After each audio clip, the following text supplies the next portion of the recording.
fariseus lhe perguntaram: olha, por que eles estão fazendo o que não é permitido no sábado? Ele respondeu: vocês nunca leram o que fez Davi quando ele e seus companheiros estavam necessitados com fome? Nos dias de Abiatar, o sumo sacerdote, ele entrou na casa de Deus e comeu os pães da presença, que apenas aos sacerdotes era permitido comer, e os deu também aos seus companheiros.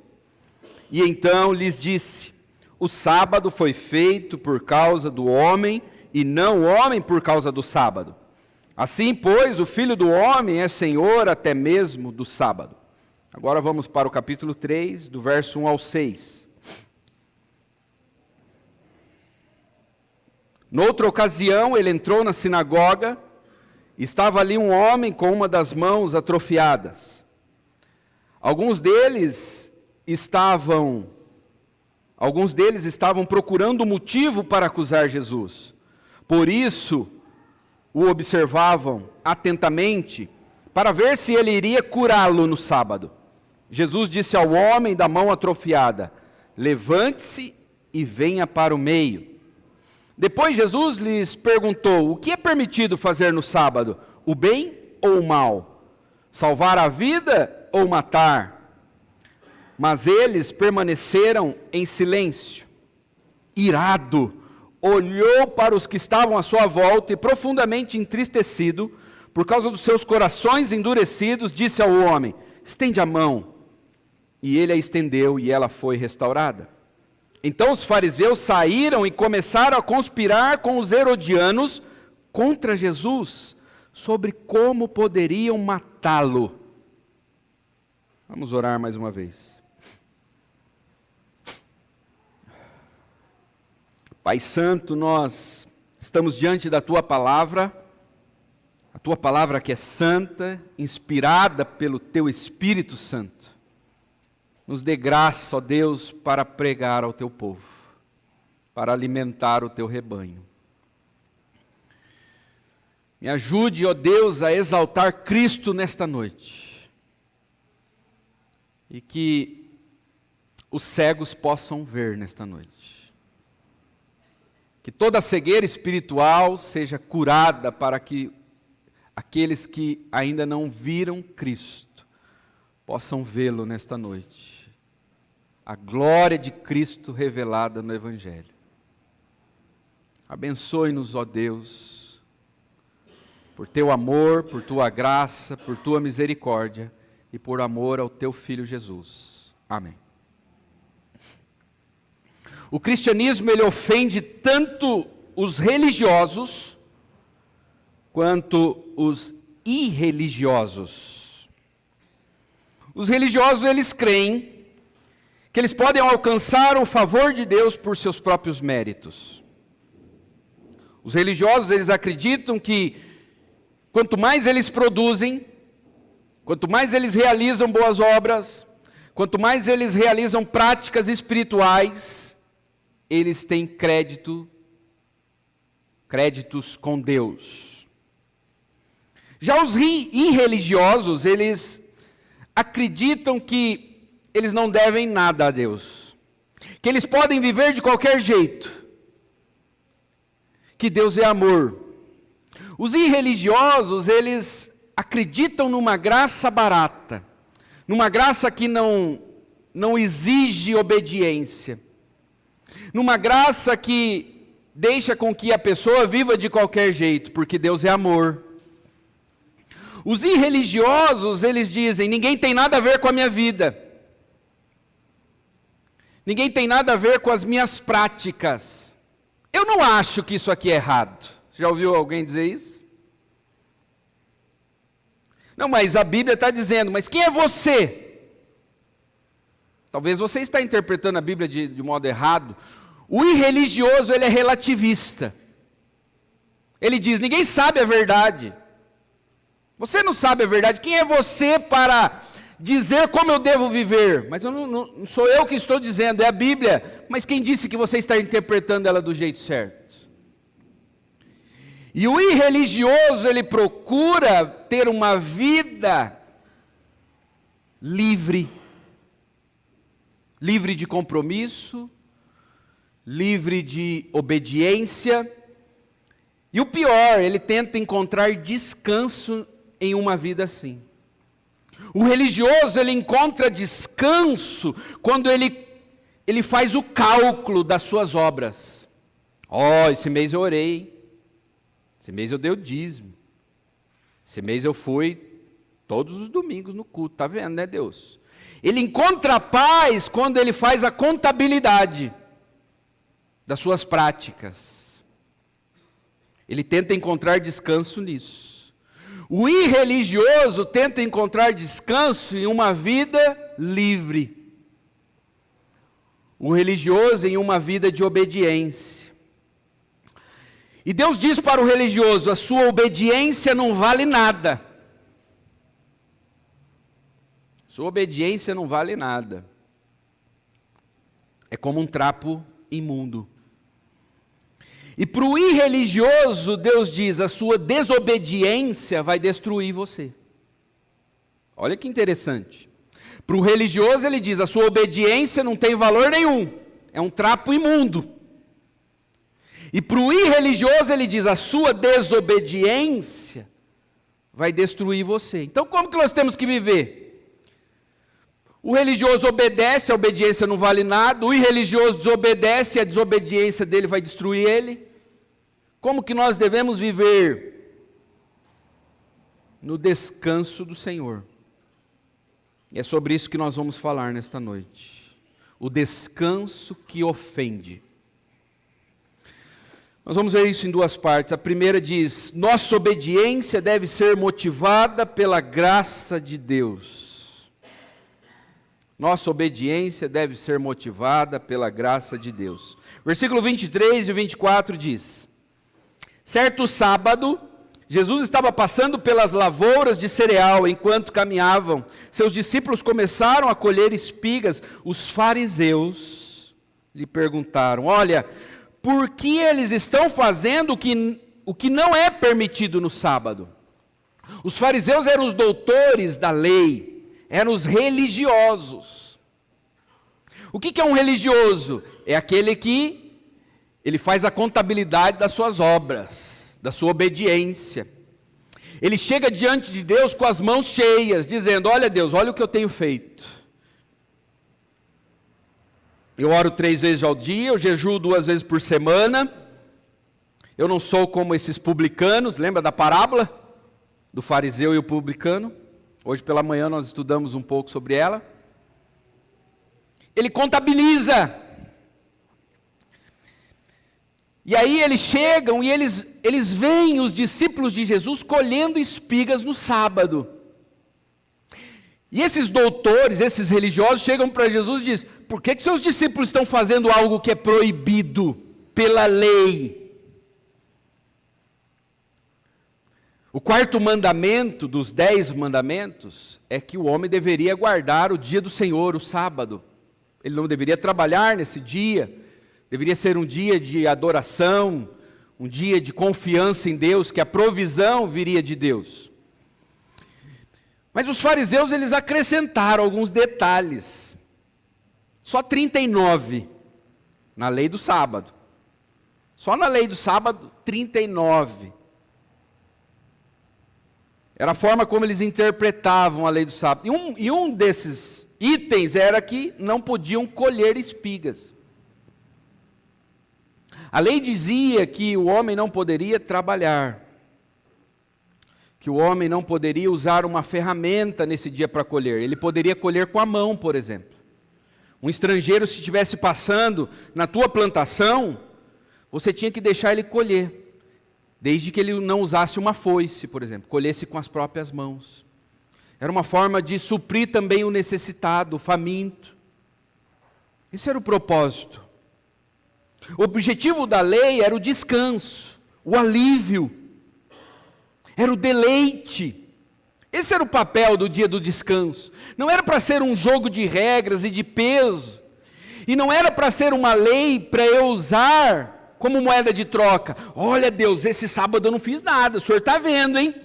Me abençoa, hein? Era interessante, uma das leis do sábado é que a mulher, por exemplo, não podia olhar no espelho no sábado. Por quê? Porque pode ser que ela visse ali um cabelo branco, ela ia se sentir tentada a tirar o fio branco. E tirar o fio branco é trabalhar, é quebrar o sábado. Se uma galinha botasse o ovo no sábado, não podia comer o ovo daquela galinha. Porque a galinha trabalhou no sábado, ela quebrou o sábado. Olha os absurdos. Então, aquilo que era para ser um deleite, a lei de Deus, o sábado, o descanso, e a palavra sábado é descanso. Nós temos essa ideia de sábado como dia da semana, mas sábado era o dia de descanso depois de 6 dias trabalhado. Então a lei, ela foi dada para ser um alívio, para que o homem pudesse confiar na provisão de Deus, no cuidado de Deus. 6 dias você trabalhou, você produziu, e agora você confia que neste dia eu sustento você. Mas aí os fariseus, eles colocaram um monte de regras sobre esta lei, e essa lei se tornou um fardo. E a lei, ao invés de ser um descanso, ela se tornou uma moeda de troca. Olha, Deus, como eu sou obediente. Isso pode acontecer com qualquer lei de Deus. Nenhuma lei de Deus é para ser um fardo. Toda lei de Deus é para ser um deleite. Leia o Salmo 119, ele vai dizer: olha como eu amo a tua lei. Como a tua lei é maravilhosa, é mais doce que o mel. O Salmo 1 vai dizer: eu tenho prazer na lei do Senhor, e nela eu medito de dia e de noite. A lei de Deus, obedecer a Deus não pode ser um peso. Quando que obedecer à lei de Deus se torna um peso? Quando ela se torna uma moeda de troca. É quando nós nos tornamos religiosos legalistas. É quando eu entendo o seguinte: Deus só vai me abençoar se eu obedecer. Então tudo que eu faço para Deus não é porque eu amo a Deus, mas é porque eu quero as bênçãos de Deus.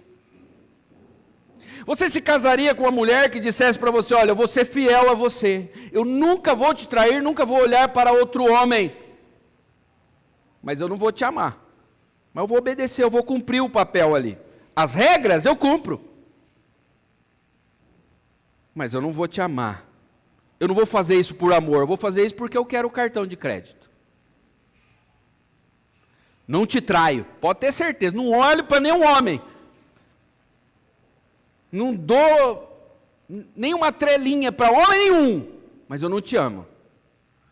E eu te obedeço, eu te honro, porque eu quero os presentes. Eu quero a vida boa que você vai me dar. Como que você chamaria uma mulher dessa? Interesseira. Como que Deus vê um crente que obedece, mas não porque ama a Deus, mas porque espera algo em troca de Deus? Da mesma forma. E é isso que os religiosos fizeram da lei. A lei, uma moeda de troca, e era para ser um deleite, um alívio, era para ser o dia de você estar na presença de Deus e descansar na provisão de Deus. O dia de descanso. Versículo 25 e 26 diz: olha como Jesus responde à pergunta dos fariseus. Eles falaram: eles estão falhando no dia do sábado. Aí ele diz: olha, ele respondeu: vocês nunca leram o que fez Davi quando ele e seus companheiros estavam necessitados e com fome? Primeiro ele coloca um modelo para eles, que eles valorizavam muito, que era o rei Davi. Fala: gente, vocês são doutores da lei, vocês nunca leram o que Davi fez? Davi quebrou a lei. Nos dias de Abiatar, versículo 26, o sumo sacerdote, ele entrou na casa de Deus e comeu os pães da presença, que apenas aos sacerdotes era permitido comer, e os deu também aos seus companheiros. O que Jesus está lembrando os fariseus? De um ocorrido. Davi, fugindo de Saul, ele entra no templo e ele está morrendo de fome. E a lei dizia: os pães da presença, ou da proposição, os pães da presença representavam as 12 tribos de Israel, eram 12 pães, só os sacerdotes poderiam comer daquele pão. Era uma lei. Davi está passando fome, entrou no templo, foi lá e comeu, ele quebrou a lei. Por quê? Porque a lei não é para ser um peso. Não deixa o cara passar fome, mas cumpre a lei.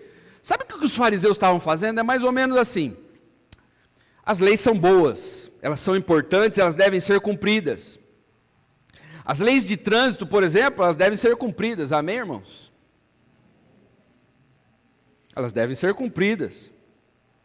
Elas têm um propósito. Então a lei diz lá, não pode trafegar aqui acima de 60 por hora, por exemplo. Você que é crente, tranquilamente você cumpre isso aí. Não é? Você anda no limite de velocidade. Não é assim? Mas vamos supor que você está com uma pessoa que está sofrendo um infarto dentro do seu carro. Tem um monte de semáforo, tem um monte de radares. Sabe o que os fariseus diriam? Vá no limite. Mas se o cara morrer? Não, você tem que cumprir a lei. É mais ou menos isso que está acontecendo aqui. A lei se tornou até maior, se tornou um peso para o homem. Se a gente está com alguém no carro, e essa pessoa está sofrendo um infarto, o que a gente vai fazer? Não tem sinal vermelho, não tem radar, limite de velocidade, você quebra a lei. Porque o propósito da lei é pôr ordem, é trazer uma vida melhor para as pessoas, uma convivência melhor em sociedade, esse é o propósito da lei. Mas quando uma vida está em risco, então existe coerência você poder quebrar essa lei. Mas os fariseus diziam, não, os discípulos têm que passar fome, não pode comer espiga, porque tirar a espiga do lugar ali é quebrar a lei. E a lei é um ídolo para nós, os religiosos. Porque é através da lei que eu chego diante de Deus, com a minha moeda. Olha Deus, eu sou fiel, viu? Eu cumpri, eu orei, eu fui ao culto. Você usa a lei como uma moeda de troca. E aquilo ali era uma idolatria para os fariseus. E por isso que eles estavam revoltados com Jesus e com seus discípulos. Porque Jesus entendia que a lei não era para ser usada como moeda de troca. Mas a lei era para ser usada como gratidão. Por que uma esposa é fiel ao marido? Porque ela ama. Ela deve ser fiel porque ela ama.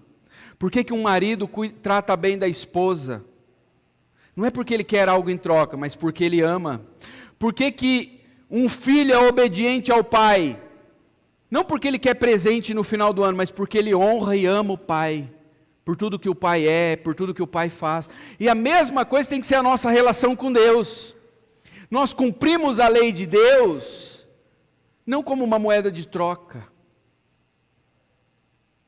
Nós obedecemos às leis de Deus por gratidão, por tudo que Deus é, por tudo que Deus fez. O versículo 27 e o 28, ele vai dar um segundo motivo. Primeiro ele diz, olha, Davi quebrou a lei. E ele quebrou uma lei real, hein? Vocês estão falando aí de uma lei que não pode colher espiga, que vocês criaram. Agora Davi quebrou uma lei que era lei mesmo, da Bíblia, não podia comer os pães da presença. Agora, não comer espigas, isso aí você não vai encontrar na Bíblia. Não pode colher espiga no sábado. Isso aí não tem, isso aí era a criação dos fariseus. Então ele diz, e agora ele vai dizer, se Davi quebrou, aqui está alguém que é maior que Davi, meu filho.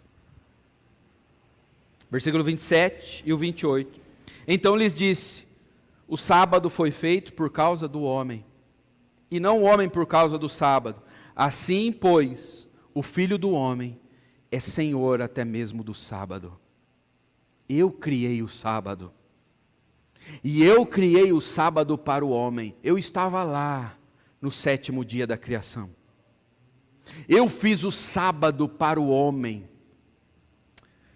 Vamos entender isso. Gênesis 2, versículo 2 e 3. No 7º dia, Deus já havia concluído a obra que realizara. No 7º dia. E nesse dia, descansou. Abençoou Deus o 7º dia e o santificou, porque nele descansou de toda a obra que realizara na criação. O que Deus está mostrando e o que Cristo está falando aqui para os fariseus? Cristo está dizendo o seguinte: Deus, Ele descansou no 7º dia de toda a sua obra. O que Deus fez no 6º dia? Ele criou o homem. Então o homem veio antes do sábado. Deus criou todas as coisas em 6 dias. E então no 7º dia Ele descansou, diz o texto. Por quê? Porque Deus fica cansado. É isso? Deus é um Deus que se cansa? Não, Ele é o Todo-Poderoso. O que significa descanso aqui? Significa deleite. É como um artista que acabou de terminar a sua obra, então ele senta na frente do quadro e começa a ter deleite, a ter prazer naquilo que ele fez.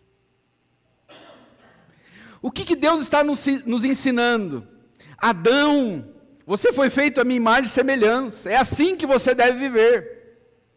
Você tem que ter um momento para olhar aquilo que você fez, para o seu trabalho, e sentir prazer naquilo ali. Você tem que ter um momento de parar, de ter reflexão. A pior coisa da nossa sociedade hoje é trabalhar igual louco. E trabalhar sem ter prazer no que faz, sem poder avaliar o que faz.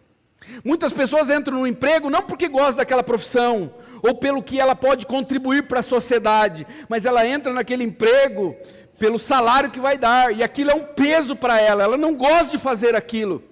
Não é assim que deve ser o trabalho. O dia de descanso é para que nós possamos olhar para aquilo que nós fizemos e olhar e agradecer a Deus. Obrigado, Senhor. Olha que lindo o meu trabalho, anos dando aula para crianças. E podendo alfabetizar algumas crianças. E algumas dessas crianças não sendo apenas alfabetizadas, mas sendo educadas moralmente. É um advogado poder olhar e falar, olha, eu pude ajudar aquela senhorinha. É um pintor e poder olhar e falar, olha a casa que eu fiz, deixou a cidade mais bonita. Você percebe? O sábado era para ser um momento de deleite, não para ser uma moeda de troca. O sábado era para ser um momento de prazer, de sentar e se deleitar. E viu Deus que era muito bom o que Ele fez. Esse era o papel do sábado. E os fariseus tornaram o sábado algo terrível. Um peso. Algo que causava medo nas pessoas. Será que eu não quebrei o sábado?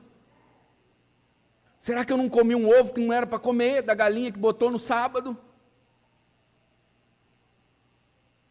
Eles tinham até uma quantidade de quilometragem que eles podiam andar no sábado. 1.200 quilômetros. 1.200 metros, perdão. Era a quantidade máxima no sábado. Agora imagine, você tinha que andar calculando, né? Quantos passos você deu naquele dia. E medir. Porque era o limite máximo. Você só pode andar 1.200 metros no sábado. Que prazer era esse de deleite? A lei de Deus, ela vem para nós, não para ser um peso, e nem para ser uma moeda de troca. Ela se torna um peso quando ela se torna uma moeda de troca. Quando a gente faz para receber. Mas a gente deve guardar o dia do Senhor, e aí eu vou falar um pouquinho mais sobre isso, o dia do Senhor. Nós devemos guardar o dia do Senhor pelo que Ele fez por nós. Nós devemos dar o dízimo, não para ser abençoado. Nós devemos dar o nosso dízimo, nossas ofertas, não para receber bênçãos de Deus, mas porque Deus deu o seu único filho para me salvar. É porque Ele deu primeiro. E agora eu sou tão grato que eu oferto. Agora eu sou tão grato que eu vou ao culto. Eu não vou ao culto para Deus ver. Olha, Deus, eu sou um cara religioso, viu, Deus? Bati meu cartãozinho no domingo, hein? O senhor está vendo, hein? Olha bem, hein? A gente vai ao culto. E hoje eu estava falando com meu filho. Por que nós devemos adorar a Deus? Porque Cristo morreu na cruz por nós. Porque Ele realizou uma grande obra em nosso lugar. Segundo lugar, a graça de Deus deve nos levar à misericórdia. A misericórdia para com o próximo. Agora Jesus, ele entra na sinagoga e os fariseus estão atrás dele, querendo pegar ele em alguma coisa. Primeiro foi na colheita das espigas, agora eles estão esperando. Será que ele vai curar alguém no sábado? E ele chega na sinagoga e tem um homem ali com a mão atrofiada. Versículo 3 e 4. Jesus disse ao homem da mão atrofiada: levante-se, venha para o meio. Depois Jesus lhe perguntou: o que é permitido fazer no sábado? Porque ele já sabia o que os fariseus estavam esperando ali. Jesus então pergunta: o que é permitido fazer no sábado, o bem ou o mal? O que a gente tem que fazer no sábado, o bem ou o mal? Salvar a vida ou matar? Mas eles permaneceram em silêncio, não falaram nada. Eles estavam ali para pegar Jesus. E aí nós vamos aprender nesta parte que o cristão não faz boas obras de justiça para conquistar o favor de Deus e nem para autopromoção. Nós não ajudamos o pobre, o necessitado, o doente. Nós não fazemos isso para conquistar o favor de Deus, e nem para usar como moeda de troca, e nem para autopromoção. Olha, esse mês eu ajudei uma ONG, hein? Põe minha foto no jornal, e a foto do cheque que eu dei. Não é esse o propósito do crente. Aliás, a Bíblia vai dizer que sua mão direita der, que a esquerda não fique sabendo, ou o contrário, não lembro. O propósito da misericórdia é porque nós também fomos alcançados pela misericórdia. Jesus fala: o que nós temos que fazer no sábado? Fazer o bem ou o mal? Salvar uma vida ou matar? Nós temos que ser misericordiosos porque Deus foi misericordioso conosco. Qual que era o propósito do sábado? Deuteronômio 5,15. Lembra-te de que foste escravo no Egito, e que o Senhor, o teu Deus, te tirou de lá com mão poderosa e com braço forte. Lembra que você foi um escravo. Lembra que você estava oprimido. Você estava sob o jugo de Faraó, sobre o pecado. Você estava no império das trevas. Por isso, Senhor, o teu Deus te ordenou que guardes o sábado. Como que eles deveriam guardar o sábado? Lembrando da grande mão poderosa de Deus.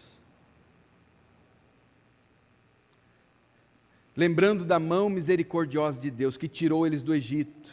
Como que deve ser o nosso dia do Senhor? Nós temos que lembrar que também fomos escravos do pecado e Deus nos tirou do império das trevas. E nós temos que olhar para os famintos. Por isso que no dia do Senhor é um dia que nós separamos também para atos de misericórdia. É um dia talvez para você ir a um asilo, prestar assistência aos velhinhos que estão ali abandonados pela família.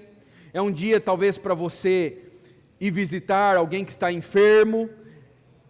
é um dia para nós ajudarmos as pessoas, para nós nos lembrarmos. É claro que nós devemos fazer isso todo dia, mas no dia do Senhor é um dia que nós temos um dia livre, bem mais livre do que os outros dias. Livre para quê? Para ter misericórdia de outras pessoas. Por quê? Porque Deus teve misericórdia de nós. Eu não ajudo o pobre como uma moeda de troca e nem como autopromoção. Mas lembra-te de que o Senhor te tirou da escravidão do Egito. Então guarde o sábado. Guarde, cumpra, viva no dia do descanso com essa mentalidade. Isaías 58, 6 e 7, ele vai falar do jejum e depois ele fala também do sábado. O profeta Isaías, ele diz: o jejum que desejo não é este, soltar as correntes da injustiça, desatar as cordas do jugo, pôr em liberdade os oprimidos e romper todo o jugo, não é partilhar sua comida com o faminto, abrigar o pobre desamparado, vestir o nu que você encontrou e não recusar ajuda ao próximo. Qual que é o propósito da lei? O jejum também fazia parte da lei. Eles deveriam jejuar. Qual que era o propósito? O propósito era ser misericordioso. A lei, ela deve nos levar a pelo menos duas direções: a adoração e deleite a Deus, e misericórdia para com o nosso próximo. Esse é o papel da lei. Mas os religiosos usavam a lei para si mesmos, para se autopromoverem. Jesus vai dizer: gente, quando vocês for orar, não façam como os fariseus, eles vão na praça para todo mundo ver. Não dê oferta como os fariseus, eles tocam trombeta no dia que eles vão dar a oferta.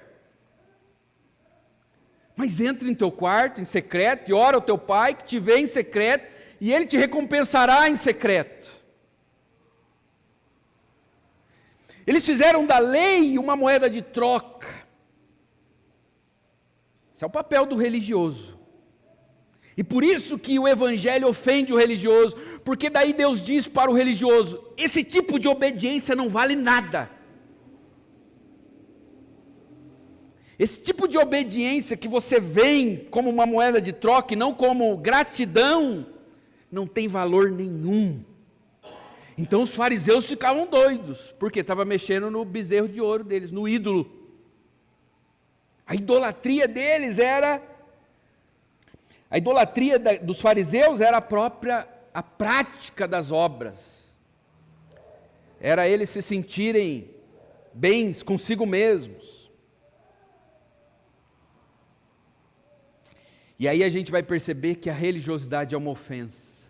Se você souber que alguém está fazendo algo por você com segundas intenções, como que você fica? Como que você se sente? Se alguém te ajuda, mas lá no fundo ele está fazendo isso porque eu vou fazer para garantir alguma coisa lá na frente. Como que você se sente? Como que você se sente quando alguém te faz um favor, mas na verdade ele está usando esse favor como uma moeda de troca, para depois cobrar de você lá na frente? Você não fica revoltado? Deus também. Olha o que diz o versículo 5. Irado. Jesus olhou para os fariseus irado. Olhou para os que estavam à sua volta e profundamente entristecido por causa dos seus corações endurecidos, disse ao homem: estenda a mão. E ele estendeu a mão, e ela foi restaurada. Ele curou aquele homem no sábado, e os fariseus não queriam que Cristo fizesse isso. É mais importante para o fariseu, para o religioso, cumprir a lei, do que abençoar uma pessoa. É mais importante não passar no sinal vermelho, mas deixa o cara morrer no banco de trás.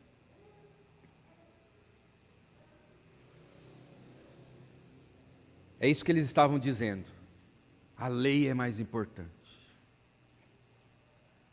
O descanso de Cristo, ele ofende não só os religiosos, mas os irreligiosos. Jesus está chamando o seu povo para um descanso. Que descanso é esse? Gente, pare de tentar fazer algo para conquistar a aprovação de Deus através das suas obras.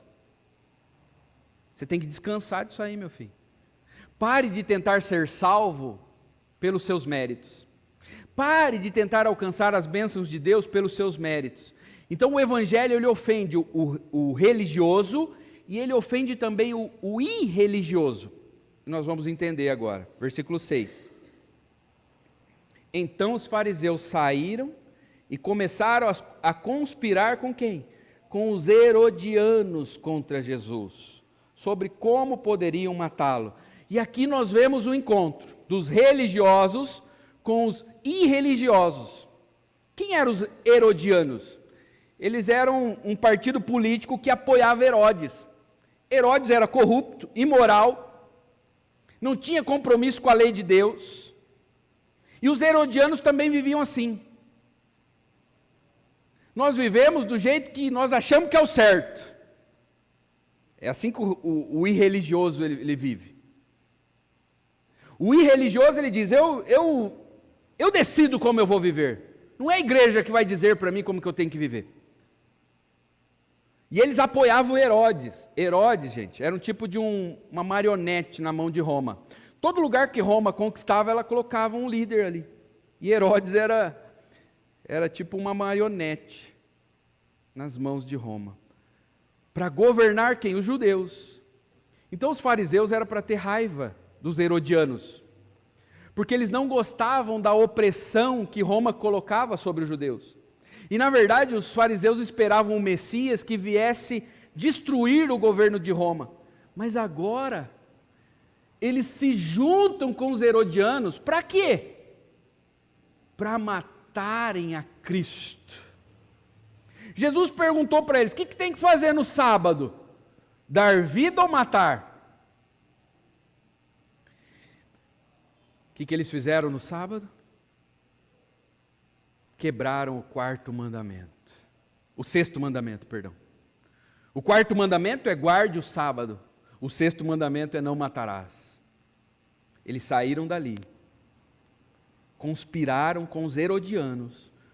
Uma facção corrupta. Para matar Jesus. E por que os herodianos queriam matar Jesus? Porque Jesus ofende também os irreligiosos. Por que Jesus ofende os irreligiosos? Porque os irreligiosos, eles procuram descanso numa vida de liberdade. E Jesus vai dizer para eles, não há descanso fora da minha presença. Vivendo uma vida de desobediência, vivendo de qualquer jeito, você nunca vai encontrar descanso. Preste atenção como que a nossa sociedade fica quando a gente diz assim, olha, o homossexualismo é pecado. Preste atenção nas mídias. Como que os irreligiosos eles ficam? Quem são vocês? Eles ficam irados.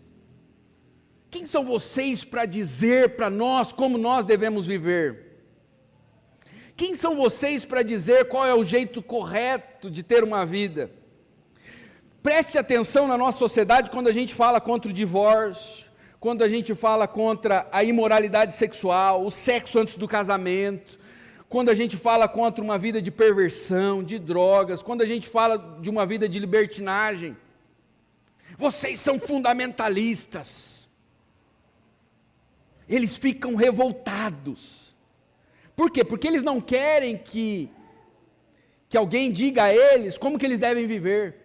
E o pior, eles não querem que a gente diga a eles que eles não encontrarão descanso numa vida assim. Para os religiosos, Deus diz, não há descanso nesse tipo de obediência. Esse tipo de obediência, como moeda de troca, não vale nada, é trapo imundo. Eu não aceito uma obediência que não é por gratidão. Eu não aceito uma obediência que não é fruto do Evangelho. E o religioso fica irado. Para o irreligioso ele diz, esse estilo de vida vai destruir sua vida, não há descanso fora de Cristo, não há descanso numa vida imoral. Então ele range os dentes, e aí os dois se uniram para destruir Jesus. Irmãos, o que nós precisamos aprender nesta noite? Não há descanso numa vida de religiosidade. Você precisa ser alcançado pelo Evangelho.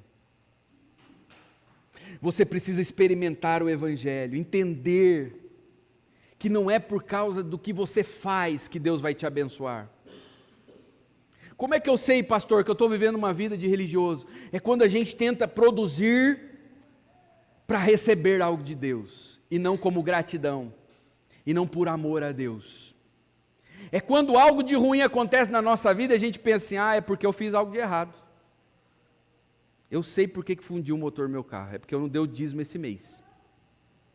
É porque eu não orei muito. Então Deus está me tratando de acordo com a contabilidade de mérito e produtividade. Produtividade e mérito. Às vezes a gente acha que alguma coisa de ruim aconteceu com a gente, porque a gente não está cumprindo as leis de Deus. Isso aí é trabalhar com mérito e produtividade. Quando acontece algo de ruim com a gente tem que entender o seguinte: a gente não pode olhar para essa forma, a gente tem que olhar e falar, Deus, o Senhor é maravilhoso, hein? Eu sou tão pecador, e só aconteceu isso. Porque qual que é o salário do pecado? O salário do pecado não é o fundir o motor do carro, não, irmão. A gente tem que olhar para os nossos sofrimentos e entender o seguinte: Deus está tratando comigo, e é por causa do pecado, mas Ele não está tratando de acordo com o que eu mereço. Por quê? Porque a misericórdia do Senhor é a causa de eu não ser consumido. Davi disse, obrigado, Senhor, porque o Senhor não nos trata conforme as nossas iniquidades. Eu mereci algo pior do que isso. É assim que, agora o religioso ele vai falar, rapaz, eu sei porque que está vindo. É os amigos de Jó. Jó, sabe por que você está apanhando assim de Deus? Porque você é pecador, Jó. Você aprontou alguma coisa grave, cara. Gente, se a gente aprontou e a gente apronta todo dia, a gente peca, o salário do pecado é a morte, a gente merecia a morte. Deus não trabalha nessa contabilidade de mérito e produtividade com a gente. Deus trabalha no campo da misericórdia. É assim que a gente tem que entender. Como é que eu sei que eu não sou um religioso? Quando eu sou abençoado, eu falo, Deus, eu não merecia. Quando algo de ruim acontece na minha vida, Deus, eu merecia algo pior.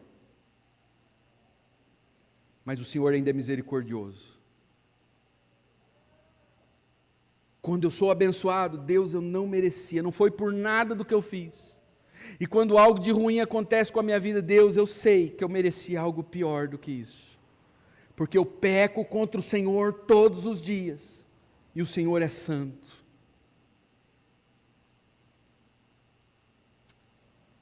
Nós temos que experimentar o Evangelho, irmãos. O que é o Evangelho? O Evangelho é Cristo dizendo para nós, estenda a mão. Venha diante de mim, você está atrofiado. O que ele disse para o homem com a mão atrofiada? Vem cá. Ele chamou o homem. Levante a mão. E a mão foi restaurada. Só que Cristo sabia o seguinte: no momento em que ele curasse o homem, sua morte estaria decretada. Ele sabia que no momento em que ele curasse aquele homem, os fariseus iriam começar a conspiração de morte contra ele. O que Cristo fez? Ele não se preocupou com a sua própria vida, mas ele sacrificou a sua vida para que aquele homem fosse restaurado. Essa é a mensagem do Evangelho, para que você fosse restaurado. Cristo falou, vem para o meio, vem aqui Fernando, vem aqui José, vem aqui Ju, Vem aqui Marcos, vem aqui Daniel, venha. Eu vou restaurar você, mas para eu te restaurar, eu vou ter que morrer. E ele falou, eu pago. Eu cobro, eu cumpro a pena no teu lugar. Cristo é o nosso sábado. Imagine Adão quando Deus terminou tudo. O que Adão fez? Nada. Adão, olhe para trás. Olhe tudo que Deus fez. Olhe o sol, as estrelas. Olhe os mares, as árvores, os animais. O que você fez, Adão? Nada. Qual foi a sua participação? Qual foi o seu conselho? Eu não dei conselho nenhum para Deus. E Deus convida Adão, venha para o sábado, venha para o meu descanso. E se deleite naquilo que eu fiz, Adão. Você não fez nada, Adão. Nem conselho você deu. Eu fiz tudo isso. E agora eu te convido para o descanso. Olhe para toda a obra da criação e fique encantado, fique maravilhado, se deleite nas cores, nos aromas. Olhe tudo isso, Adão, que eu fiz. E aí vem Cristo, fazendo a segunda criação. Havia trevas de novo, mas não era sobre a terra somente, era sobre o homem. E Cristo trabalhou. E Ele nos tirou das trevas. E Ele fez de nós novas criaturas. E agora Ele fala com a gente de novo. Olhe para trás. O que vocês fizeram? Qual foi a realização de vocês? Qual foi o conselho que vocês me deram? Nenhum. Vocês não fizeram nada. Vocês não tiveram nenhuma participação. Mas eu convido a vocês a entrar no meu descanso e se deleitar e me adorar. Veja tudo o que eu fiz e descanse. O que eu tenho que fazer, Deus, para ser salvo? Nada. Olha o que eu fiz. É a mesma coisa Adão falando, tem alguma coisa a mais que precisa aí, Deus, para completar a obra da criação? Não, Adão. Você não tem que fazer nada, você tem que deleitar. Você tem que ficar maravilhado agora, você tem que me adorar, porque os céus revelam a minha glória, os luminares revelam a minha majestade, e você, Adão, dos nossos dias, o que você tem que fazer? Você tem que olhar para a obra maravilhosa de Deus, e se deleitar, e adorar a Deus. Você obedece agora a Deus por causa do que Ele fez, da grandiosidade dEle. Venha para o descanso. Onde está o nosso descanso? Quem é o nosso sábado? É Cristo. É nele que nós descansamos. E por que nós descansamos em Cristo? Porque Ele trabalhou. Ele trabalhou na cruz. E agora no domingo, nós podemos descansar. Ele trabalhou na cruz para que no domingo você pudesse adorar a Deus. Irmãos, por que no domingo nós somos orientados a não ficar trabalhando, a não ficar fazendo coisas que não devem? Porque é um dia de deleite, é um dia de lembrar do que Deus fez na cruz por nós, e ficarmos maravilhados e nos deleitarmos, e sermos alimentados por Deus nesse dia. Esse é o lugar do descanso. O lugar do descanso é Cristo. 1 João 5,3 diz: porque nisto consiste o amor de Deus, obedecer os seus mandamentos, e os seus mandamentos não são pesados. Sabe por que a gente fala então no domingo? Cristo ressuscitou no domingo e é o dia do descanso da igreja, é o dia em que a igreja adotou como dia de descanso. Por que esse dia? Porque nesse dia a gente não deve comercializar, a gente deve evitar fazer coisas que nos levem ao pecado, ficar assistindo coisas imorais na televisão, Nós não devemos fazer isso todos os dias, mas nesse dia nós temos que separar para Deus, ser um dia de devoção ao nosso Deus. Por quê? Porque Ele trabalhou na cruz, para que nós pudéssemos descansar. Deus trabalhou 6 dias, e no 7º Ele convida Adão, entra no descanso. Cristo trabalhou na cruz e agora Ele te chama, descanse. Não tente conquistar o favor de Deus com as suas obras. Não tente encontrar descanso numa vida de imoralidade, que você não vai encontrar. Venha para o descanso de Cristo. Deus nos chama para o seu descanso. E o seu descanso pode ser uma ofensa, porque a gente não quer. A gente não quer, a gente quer usar as nossas obras como moeda de troca. Então o descanso pode ser uma ofensa, mas pode ser uma bênção. Se você baixar as guardas nessa noite. Tem um hino que diz: o teu trabalho, sabe qual que é o teu trabalho? É descansar em mim. É como se Deus estivesse falando: é meu, somente meu, todo o trabalho. Deus está falando conosco nesta noite. É meu, somente meu, todo o trabalho. E o teu trabalho é descansar em mim. É meu, somente meu, todo o trabalho. E o teu trabalho é descansar em mim. Adão, olhe para trás. Você não fez nada. Deus fez tudo. O que Ele pede é que você se deleite nele agora. Irmão, irmã que está aqui nesta noite, olhe para trás, você não fez nada. Cristo fez tudo na cruz. E o que Ele te chama agora é se deleitar nele. Use o domingo para se deleitar em Cristo. É um dia que Ele deu para nós, para o nosso deleite. Não é para ser um peso domingo.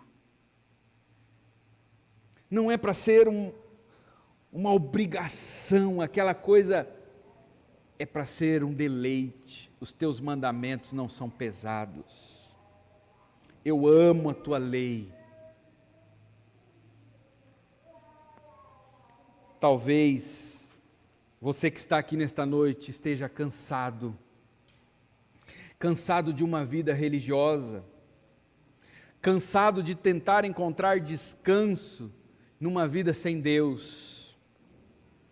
Jesus disse: vinde a mim, todos vós que estão cansados e sobrecarregados, vinde a mim, e eu vou aliviar vocês. Que Deus nos abençoe. Vamos orar.